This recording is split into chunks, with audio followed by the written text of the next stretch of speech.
It's the nation's favourite antiques experts. Help. Behind the wheel of a classic car. Well, hey, hot stuff. And a go to scar Britain for antiques. It's choppy waters out here. The aim, to make the biggest profit at auction. But it's no mean feat. There'll be worthy winners and valiant losers. It couldn't go worse, could it? Will it be the high road to glory? Oh, I like your style. Or the slow road to disaster? Oh, blimey. Oh, need me to get out and push. This is Antiques Road Trip. Yeah. Welcome. Give it the beans. Right you are then. A lovely day. Positively glorious.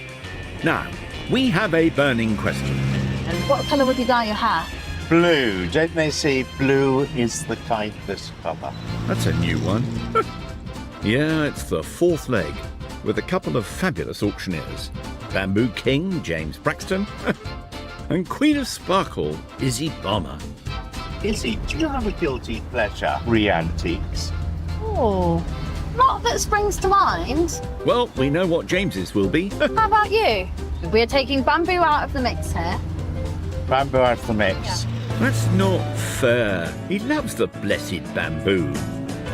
We're in the oh-so-adorable 1949 maroon Morris Minor convertible, made before seatbelts were mandatory.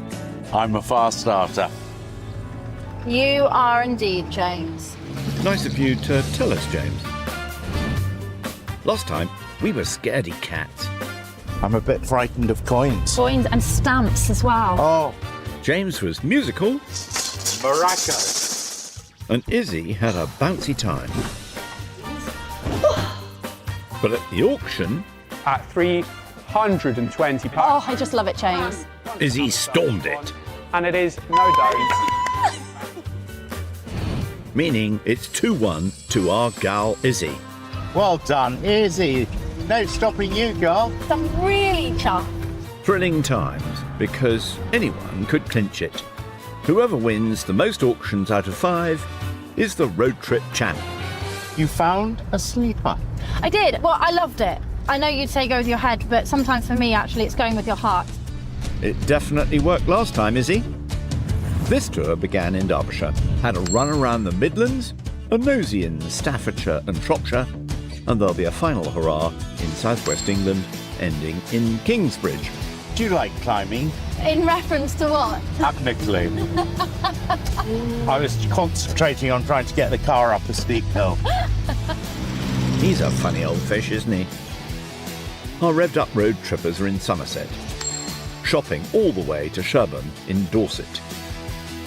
But we kick off with Izzy in the village of Wedmore. Here she comes to scour this lovely shop, Obscura. Isn't this sunshine glorious? Now, there is wall-to-wall quirky in here. In her purse, Izzy has £200. Just keeping myself cool, calm and collected, ready to spot all of those bargains. Good idea. There is actually a fan language in Georgian Britain. It's like a flirty thing, and you can like be doing something with your eyes and looking really flirtatious, but your mouth below could be like totally grumpy.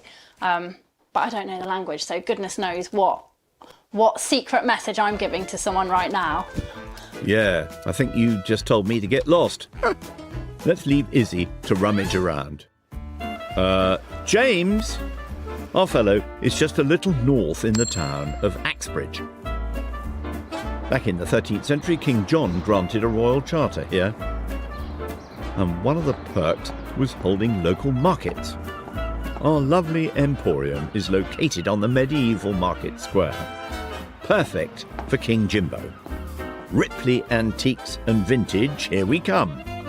The plunder is plentiful in here, James. Let's see what you can find. There's £200 in the kitty. Look at this. What's going on here? I've got my cup of tea, and now there's Kate. I think this is the future of antique shops. They do lots of lovely coffees, and we've got some cakes here. We heard you the first time. It's a sort of the full smorgasbord, everything working well together, isn't it? Anyway, I mustn't get distracted by cake. I need antiques. While he basks in Braxton heaven, let's scoot back to Izzy in Wedmore. What have you got there? It's a Chinese snuff bottle. It's missing its stopper. And you've got this lovely decoration with a horse, a leaping horse and a trotting horse the other side, all these flowers. You've got the nice character stamp to the base there. We'd probably call this cinnabar. Cinnabar is a Chinese lacquer which you carve with these beautifully detailed designs. Cinnabar's vermilion pigment was used in ancient practices, from murals to religious ceremonies. This one I actually think is a 20th century copy. I think it's reproduction. It's still a nice piece. It's a shame that it's missing its stopper. It isn't priced, so I might be interested. Just depends what the price is, really. I've only just started looking, so I don't want to put all my eggs in one basket just yet. Onwards we go. Blimey, they're titchy. Stuart, Stuart's the dealer. how much are these teeny tiny horseshoe earrings? They'd be £5, those. Okie dokes. Well, I think they might be gold, but they're very, very lightweight. But horseshoes are a symbol of good luck. In medieval Europe, the horseshoe was a lucky talisman symbolising protection. 9-carat gold, I would suspect, but they're quite sweet. I do like a bit of jewellery. Stuart, here comes Izzy. She's also got her eye on the unpriced snuff bottle. Stuart, Hiya. how much is the little snuff bottle in the other cabinet? 20. And totally randomly, I think I might put the earrings with it. Okie Now, dokie. the two together come to £25. Yes. However, I do like a bargain, Stuart. And I'm a local lady, live in Bristol. Can I be really cheeky? Can I offer you £15 for the two? Please. Yeah, go on, Yeah? we can do that. Amazing, thank you very much. Lovely. Right, let me get you some money. There we go, £15. Lovely, brilliant. Thanks. Bye-bye. Bye. Top gent. Thanks, Stuart. That breaks down to £10 for the snuff bottle and £5 for the tiny earrings. Izzy now has £185. Back to James in Axbridge. Now, calm your mind. Shrug off the worries as we enter the world of Guru Braxton. Lordy. Morning stretches. Right. Renewed and refreshed, let's see what he finds. Look at this. Lovely old fellow here. Who does it remind me of? It has a sort of Dickens-like feel to him, doesn't it? This would have been done by a journeyman artist. I would say this is dated about 1860, 1880. The journeyman painter would lead a nomadic lifestyle, garnering contacts and building up cash until they could set up their own studio. These sort of journeyman artists, going from one to the other, would always make the person look better. After all, when you finish this, you want a referral. Of course! Now, it doesn't have a price. I hope that I can buy this for about under £50. But I'll have to have a word with Louise and find out what she can do. Brace yourself, Louise. Here comes James. Here we are, Louise. I found this fellow. We're calling him Albert. Okay. Would £30 buy it? I would prefer 50. Prefer 50? Yeah, yeah. Could we meet in the middle, Louise? 45? How about 40? Yeah, go on, James. That's fine. Thank you. That's very kind. Nice price. That arty buy leaves James with £160. While James snuffles for lunch with his new chum Albert, Izzy has made it to the town of Shepton Mallet. Here in the heart of Somerset lies an institution steeped in history. A silent sentinel spanning 4 centuries and the incredible evolution of justice. The oldest prison in the world. Izzy is meeting with prison tour manager Monica Newton to learn why this ancient site of punishment and penance is so important to the 21st century. Hello. Welcome to HMP Shepton Mallet Prison. Well, thank you for having me. Come this way. During its dark history, it's also hidden the Magna Carta from Hitler and has the notorious Cray twins. But let's start from the beginning. Throughout the 16 and the 1700s, I don't think we'd have recognised this as a jail today. The men, women and children were kept in one cell all together. They weren't separated out. And I'm not even sure if we would consider their crimes to be a crime today. They would have perhaps malicious gossiping. What? Perhaps the use of foul and expletive language. Okay. Perhaps drunkenness, or in general terms, just being a rascal or a nuisance. Referred to as a house of correction, the conditions would have been grim inside. Of course, this place would have been for the poor, not for the wealthy, so likely to have been malnourished when they came in. As you can imagine, pestilent disease was rife. In 1773, a governor reported that he was burying between 3 and 4 bodies a week in this place. By the end of the 18th century, there were over 200 crimes punishable by death, known as the Bloody Code. For highway robbery, for poaching, anything of that nature, you could face the death penalty, and it could be quite torturous, and of course it would have been public. A recent discovery has led to the original cells. Izzy, we banish you to the clink! There's a hole in the wall, Monica. Yes, there is indeed. So this is actually the only access we now have to what we believe are the original cells that are 400 years old. Okay. We unearthed them in 2017, and if you'd like, you can crawl through and you'll actually see a row of about 5 or 6 cells that we believe date back from the 1600s. Right, Izzy, let's get you in. It's actually quite big in here. Can I have a little look through the grate? Of course you can. With the help of a torch, let's take a peek. You scared the life out of me then. Is someone trapped in there? Blimey, that is scary. We do put that in for perspective, not for scares. Sure. Despite prisoner welfare being championed to help better the gruesome conditions, the early 19th century saw the introduction of hard labour, such as the tread wheel.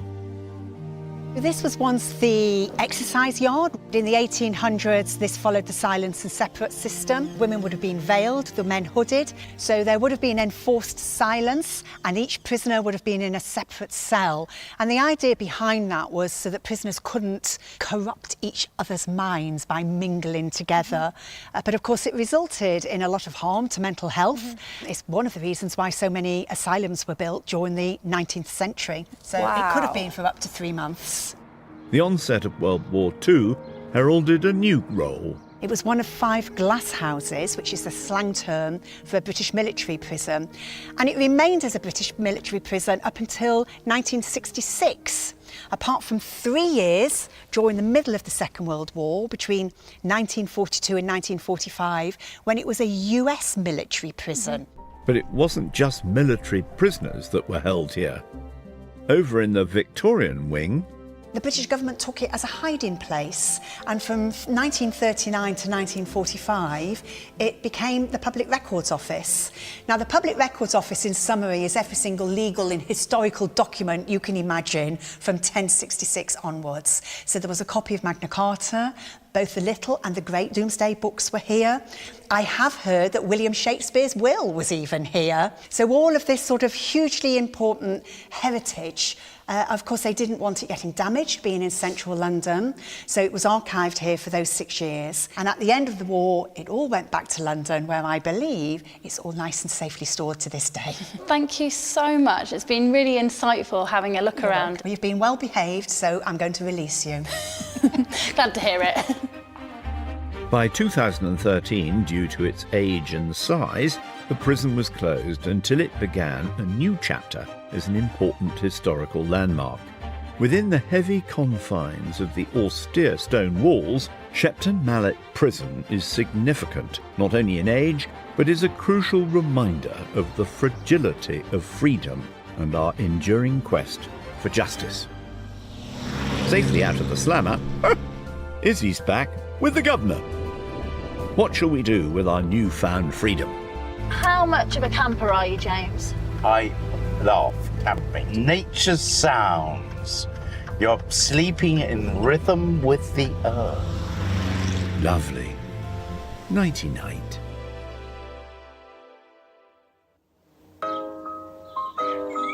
Morning beckons, and today the art of the rootle is the topic of chat. Do you look for big items or small items? You look for big, don't you? Mind furniture room. Add tone to a home. Buzzword Braxton. But now we are sort of getting to the end of our road trip together. Is your slight competitive edge being honed and sharpened? Oh, I want to buy winners. Of course you do. Yesterday James was unusually cautious, buying the lone purchase of a portrait. It has a sort of Dickens-like feel to him. So he has £160 to blast to Kingdom Come. Izzy also exercised extreme caution, buying the bargain combo of snuff bottle and teeny tiny earrings. Do you like a bit of jewellery? She still has a whopping £185 to splash around. Our road trippers have more than one string to their bow. Is there anything that is like a dream item that you would love to buy? It'd be fun to find a bit of Fabergé, wouldn't it? Good luck with that. Gavin, what would you like to discover? A diamond that is sold as paste, presumably. I've already done that. Ooh, get you, Izzy Palmer. Pointed southwards, Izzy has been dropped off by her compadre in Glastonbury. We're going in here. Very vintage. Looks charming. Hey, Ellie. Can I have a little look around your shop? Of course you can. Thank you very much. You go ahead. Let's get our sleeves rolled up for a good old rummage. A smorgasbord of delights await.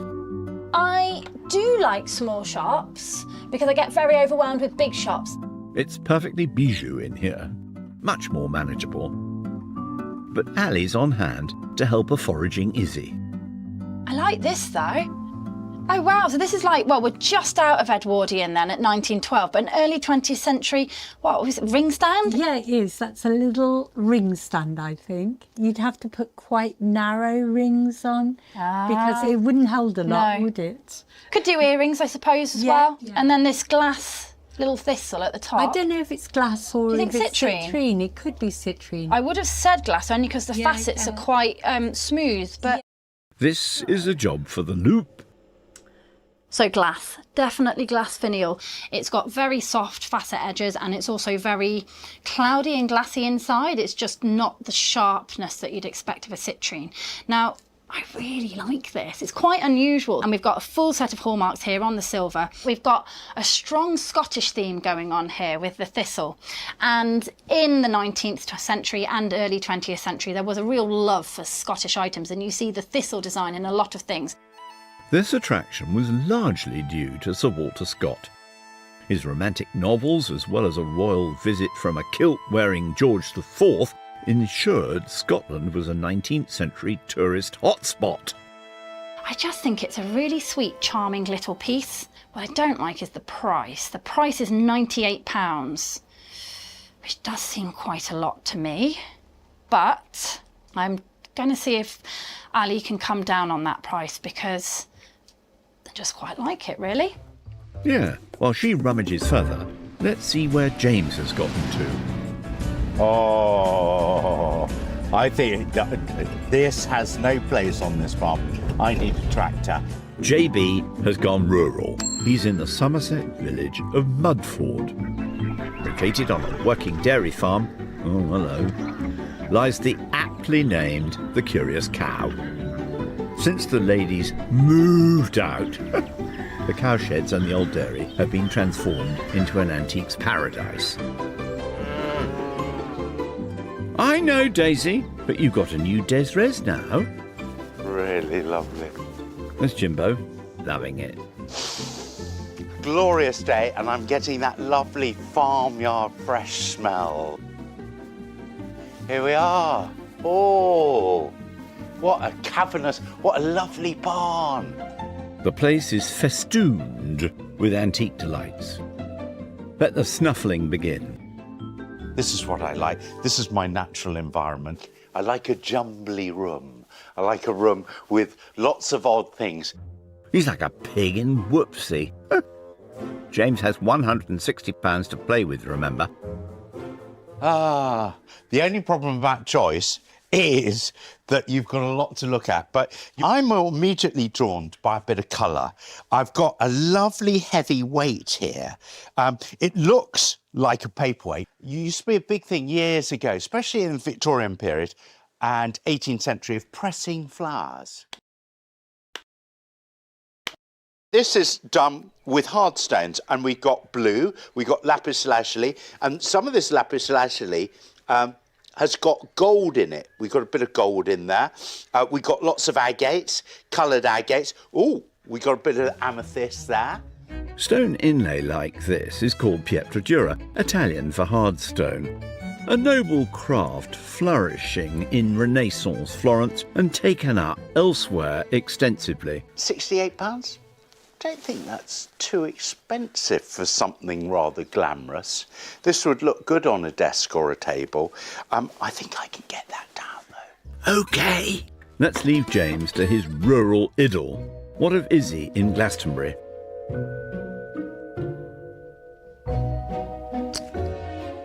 So these are modern and they're silver gilt, so they're stamped 925.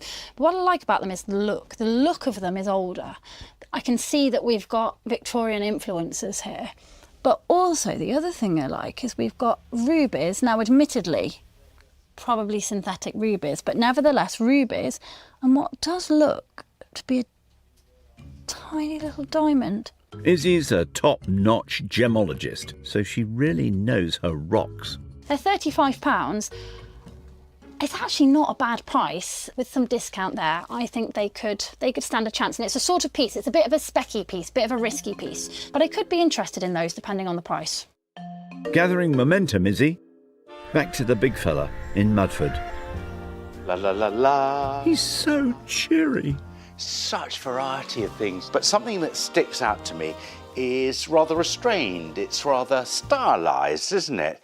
And we've got a jug here with a very pared down figure, very stylised. I think, let's have a look at the bottom, Quimper. Now, I know Quimper, this comes from northern France. This comes from Brittany. So a big agricultural area of northern France, and it's on the coast there.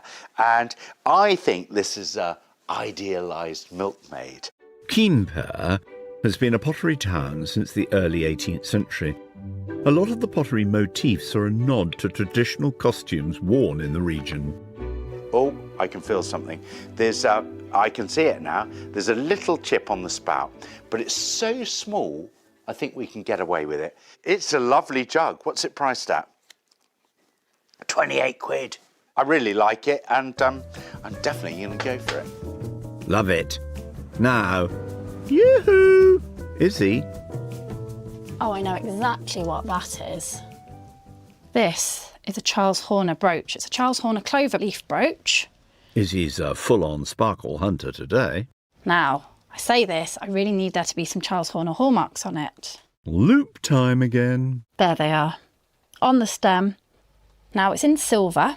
Charles Horner is in the jewellery silver industry. He made silver, he made jewellery. He's a name to look out for. He's just collectible. Founded in Halifax in the late 19th century, the company survived both world wars and produced jewellery for over a century. Now, it's priced at £55. I would like to get a bit of money off. But it is a sweet thing. I do really like that. Stand by. Here comes a deal. Ali? Yes. Ali, I've seen a few bits that I really quite like. You certainly have. Along with the brooch, we have the earrings at £35 and the ring stand at £98, a total of £188. If I buy all three, can we take more off because we're buying 3 pieces? We'll take it down to 85, but I can't do any more. Do you know what? No, you have been so fair and generous. I'm absolutely going to shake your hand on that. Thank you very much, Ali. You're welcome. Let me get you some money. It's 78. What a very lovely lady. Thank you, Ali. That breaks down to 40 for the ring stand, 15 for the earrings, and 30 for the brooch, leaving Izzy with 100 smackers. Back to James in Mudford. That's what I love about cars. They're so inquisitive, aren't they? Something new. Hello, how are you? Hello, good, thank you. What's he eating? There answering back. I think I've got the right tone.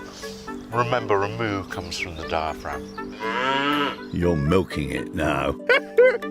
Get inside, James. We need to get down to business. This is Sammy. Blimey, James. Maybe we should call you Dr. Doolittle. Sammy, who is, I'm told, is 5, and he's a Parsons Terrier, a little Jack Russell. And price-wise, I would say Sammy is absolutely priceless. Sausages. I tell you what, it's a miracle that this dog is actually staying on my lap. Yeah, shut up. Show me the way to the bargains. Quite right, Sammy. James, let's get to work. Finally. Cabinets are like a magnet, aren't they? Because they have lots of small stuff. Look, we got a gold ring set with diamonds. And the thing I like about this, 100 quid. It's marked here. Now, I should get my jeweller's loop and I should have a look. 18 carat and platinum. This white metal became widely available after 1900 and became a firm favourite with the Edwardians. Platinum would also enhance the size and sparkle of diamonds. I think it has age. It's 18 carat gold. It's got a bit of platinum in it. And it's got 3 diamonds. What's not to like, eh? I really like this. It's definitely a contender. Right, James, let's take your bonanza of buys to Simon. We have the Pietradura paperweight, the French jug and the diamond ring. A sum of £196. Simon, I come here with riches. I come here with cash. Could you do the 3 for 155? Can do the 3 for 150. 150? Yep. You very kind man. Simon, I think you'll find it's all there. That is yours. Thank you. I've had the most delightful time. Generous to a T. Thank you, Simon. That breaks down to 40 for the paperweight, 20 for the jug, and 90 for the diamond ring, leaving James with just a tenner. Winners, all 3 of them. Here's hoping. Elsewhere, Izzy has made it to the Dorset town of Sherburn. Sherburn Antiques Market is our final shopping rendezvous. It's massive in here. With over 40 dealers jam-packing the shelves, there is plunder a go-go. Philip and Craig are the 2 gents in charge. I can already tell that I don't know what I'm going to buy because there's lots to look at. Izzy has £100 in her purse. Now, get rootling, because guess what? James will be shopping here too. These are little tea bowls, late 18th century. There's that discussion, isn't there? Milk in your tea first or last. And it actually all stems back to the fineness of your china in the 18th century. So if you were a lady having your tea with your lady friends, those female friends that perhaps are a little bit more gossipy than others would be looking to see if their host put the milk in first or the tea in first. If you put the tea in first and then the milk, you are signalling to your friends that you have the most expensive china. Because the higher the quality, the more heat resistant. 1 lump or 2. They're 15 for the pair. The sad thing is that they're probably all they're worth these days. They're not the finest ones. In fact, I've got a hairline crack there. I think I can probably do better than these, but such a shame. 200 years old, £15. Bargain, isn't it? Lovely. But if they won't give you the big bucks, maybe best to move on. Watch out. Here comes Braxton. La la la la la. Full of the joys. What a lovely shop. Look.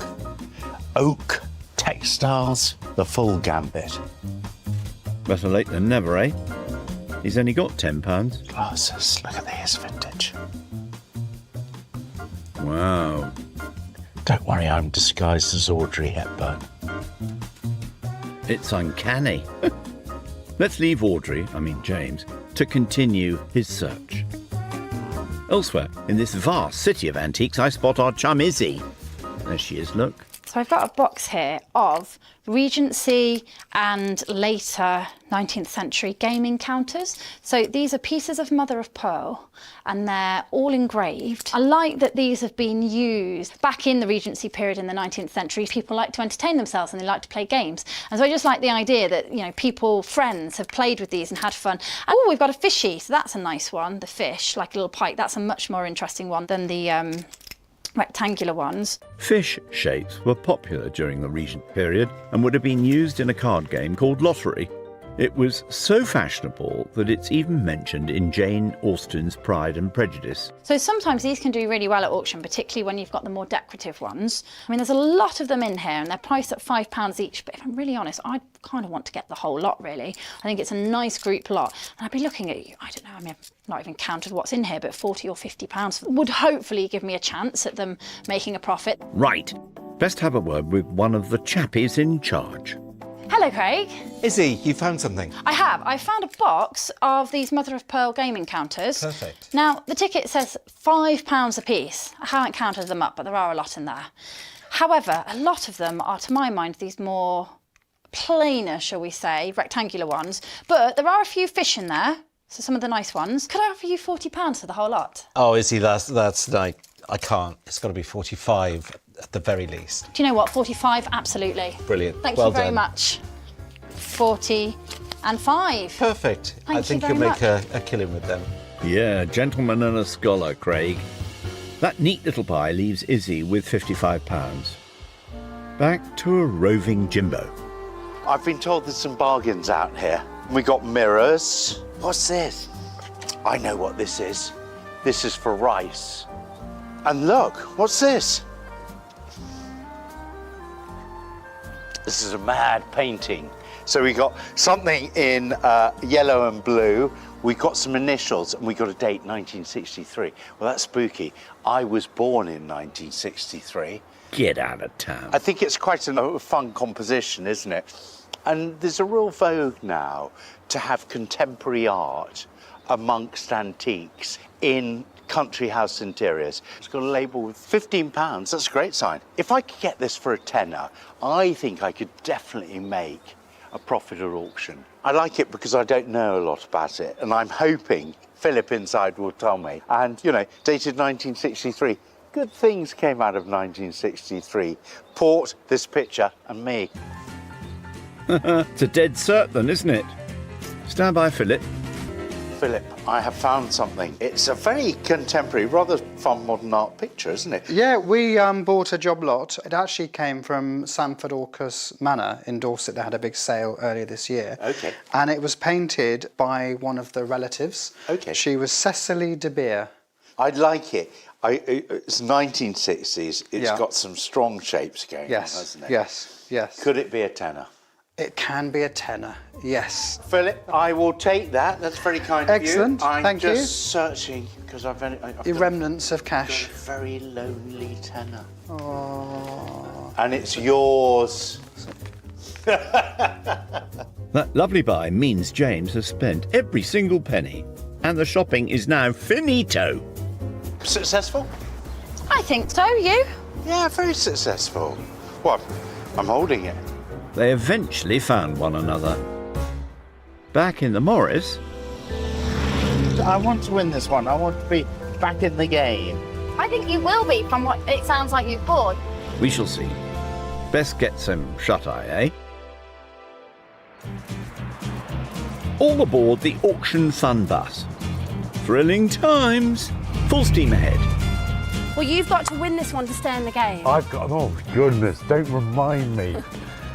I'm already sort of slightly nervous. I could be very nervous. Good luck. Thank you. Good luck.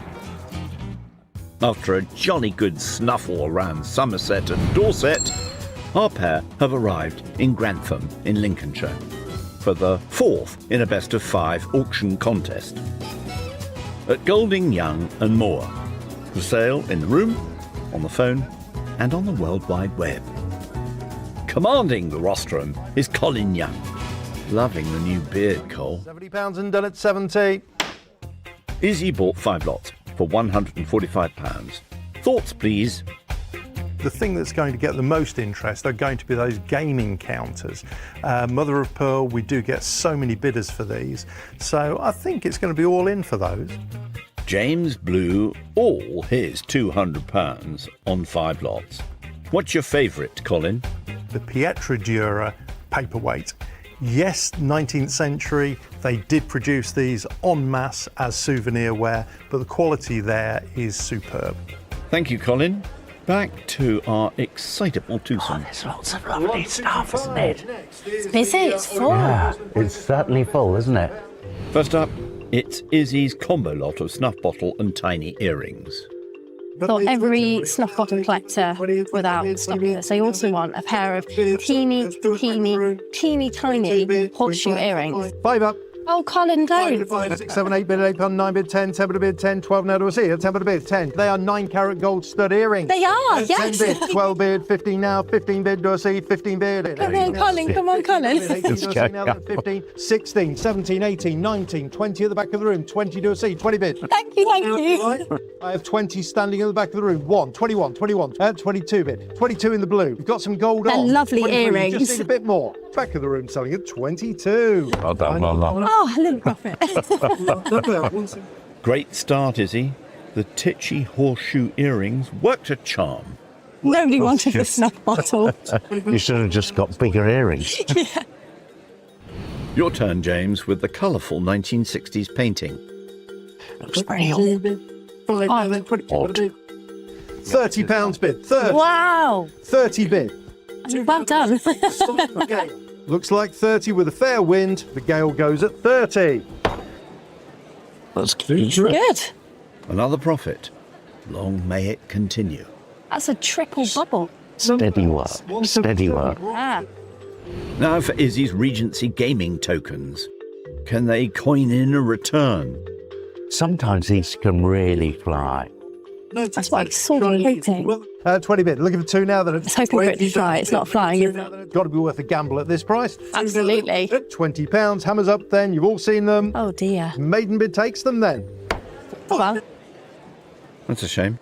Interesting little lot too. Don't mind. Now, diamonds are forever. It's James's Sparkly Rocks. Are they popular? They used to be a popular sort of engagement ring. They are popular, especially, I mean, obviously, if you've got nice big diamonds and good quality diamonds, absolutely. But yeah, people really like it recently. £30 bid at 30. Bid me 5 now. 35. It's really pretty. I love the crossover shoulders on it. 50. 5, 60. 5, 70. 5, 80. 5, 90. Come 5 now. 5, anybody else saying it? 90. Surely you've got to creep up to 100. £100 bid. 100. 110 now then. I know. 100 bid. Look at the 10. I need more. 105 bid. 110 now then. 110 bid. I will sell at £110. It's all on the interest, isn't it? Lucky for you. Another profit sparkler. Oh, that was a really attractive ring. Yeah, it was a nice ring, wasn't it? Jewels again. Izzy's Charles Horner brooch. All you need is a bit of green and then it could have been a suffragette. No. Okay, let's make it really exciting. Start with £1. Thank you. 1, 5, 8. Not exciting for me. Oh, yes, it is. It is, yes. 35 now. Excellent. 35. They only needed encouragement. 38. £40 bid. I'd hope this might go a bit more, actually. Sells this time then at £40. A little profit, a baby profit. Good to pin a return, Izzy. Not better than selling for a tenner. That's very true. The wise sage speaketh. Now it's James's Camper jug. Usually, it's not the sort of colours I go for. It's sort of brown, black and yellow. But it's nice. It's nice. 10. C'est bon. 10 bid. 12 You use it as a vase as well. 50, 18 bid. 20 bid. 2, 5. Profit. 25, 28. In profit. 28, 30. It's very contemporary looking. At £30, the bid's in Australia, then we sell to Australia at £30. Sold. Let's hope it's a break, yeah. Ooh la la. Bonds of profit, mate. James, I think you've got a profit on every lot so far. 25, 28. Every lot. 25 and a bit, 20. Good. Come on, Izzy, you sparkle queen. Another set of earrings. What are diamonds? Valuable. A girl's best friend. at 10 but a bid. 10, come 12. It looks like I might be And they making look little really lights. wearable. How many earrings do you have? Do you have thousands? No. 12 but a bid. 15 surely. You're wearing about 10. 15 now. 15, 18, 18. We're creeping up. 22. Hammers up. It's going to be your last chance for them. I sell at 22 then. Oh wow, little profit. It all helps, Izzy. I think we all probably more if I'm really honest. But you know, it's profit, so yeah. Onwards with James's hefty chunk of Pietratura. I thought it might be for pressing flowers. Has it got flowers inlaid into it? No. Unfortunately, yeah, you'd expect that, wouldn't it? £50 bid. 50, 55, 60. Oh, is it going to go? Flight. 65. Nice, it's an attractive piece, James. At 70 bid. 75. 80. 80 bid. It's doing quite, James. Good old 82 bid. 85 bid. Yeah, I thought this should go. 85 bid. Yeah, like this. 8 is the last call. Once, twice, then final time then. Selling at 85. Well done, James. Well done. This is your day, Jimbo. Are you pleased with that? And so you should be. Izzy's Edwardian ring stand next. Rather like a monk tree, but smaller. Different things, and an Edwardian one. And lovely. I know, that's what I thought. 30 bid. 32, 32, 32, 35. 5 and a 5. Do a seat. I like that. I liked it, that's why I bought only it. bought 45, 48, 48, 50 again. 48 but a bid. 50, 50 now then. 50. 55, 60, 65 bid. 70 bid. 70 bid. 75. Split the bid. Oh, yeah. Isn't it? 75 bid. Come out now. 75. It's really stressful for you and I when, like, we've got, you know, we've got 80 again now. names on the line, our life on the line now. Then I will sell at 70. £8 for Marvellous. Well done. Ringing the changes with a much better profit, Izzy. Well, there's this silence before the bidding gets going, and you want to go lower and lower. And then it goes and makes a profit, and you're thinking, yeah, we do have great taste. That you do. It's the final lot with James's portrait of a handsome fellow. Right. The shame is it's not of a pretty girl. It's a sort of gentleman with silk cravat. 50 at the back of the room. Got profit. 5, 60. Well done. 5 now. 5, 70, 75, 80, 85, 90 in the back row, 90, 95, 100, 100 bid, 110, 120, now 120. In the room, you're out online. Hammers up and I will sell at 120. Sold. I need to take a leaf out of your work. Maestro, you played a blinder. Rubbish. Come on, come on. I'm going to let you go first. You're the winner. The winner can leave. The king. The king. Let's do some adding up. Izzy began with £200. After all auction costs, she's made a loss of £11 and 4 pennies. James also began with 200 smackers. After all sale room costs, the big JB has made a delightful profit of £88 and 73p. That means James has drawn level with 2 auctions apiece. Any profits made by the end of the week go to children in need. Brilliant. Oh, into the light. Well done, James. Into the light. Well, I needed it to level up. Yeah, 2-2. 2-2. It's all the anonymous gentleman. You know, buy the whole package. You want the picture and the frame, don't you? Well, I'm going to remember that. Picture and frame. Stored it in my top pocket. Go on. Oh, I do love a Braxton Pearl of Wisdom. Next time on the trip, James finds himself in a fluster. Oh, hello. There's a bottom there.